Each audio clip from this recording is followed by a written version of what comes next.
Kapag may special powers ako, akala ko madaling makahanap ng mahahalagang antigo. Bakit puro peking gamit ang nakikita ko? Hindi pwede. Kailangan kong kumita para sa pagpapagamot ng nanay ko. Kung hindi ako makakahanap pa ng mamahaling bagay, hindi na siya magagamot.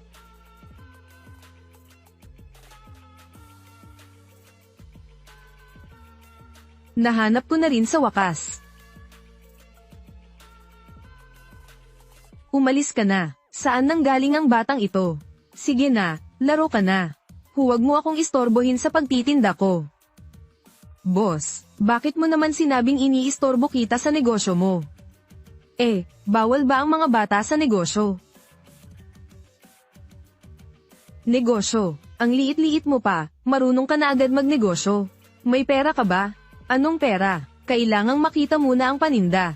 Magandang paninda. Siguradong may pera. Kung hindi maganda ang paninda, wala akong kahit isang sentimo.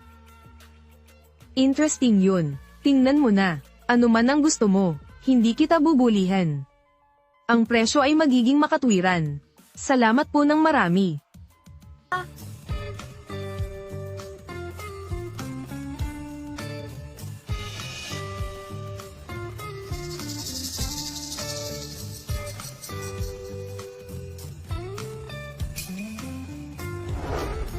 Boss, magkano po ito?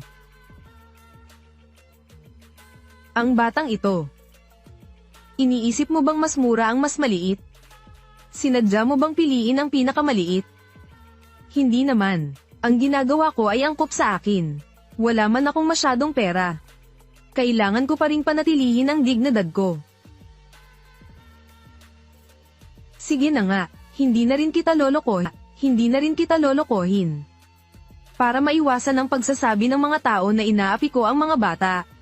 Ito. Kung gusto mo to, bigyan mo lang ako ng $50. Ano, $50? Hindi kaya. Walang $50. Manong. Mayroon lang akong $10. $10.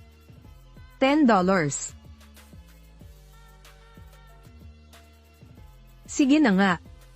Isipin mo akong malas. Ikaw ang unang bumibili ngayon. Ibigay mo na.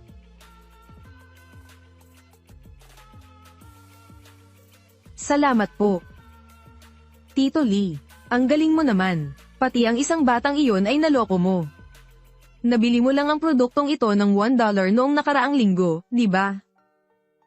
Tingnan mo.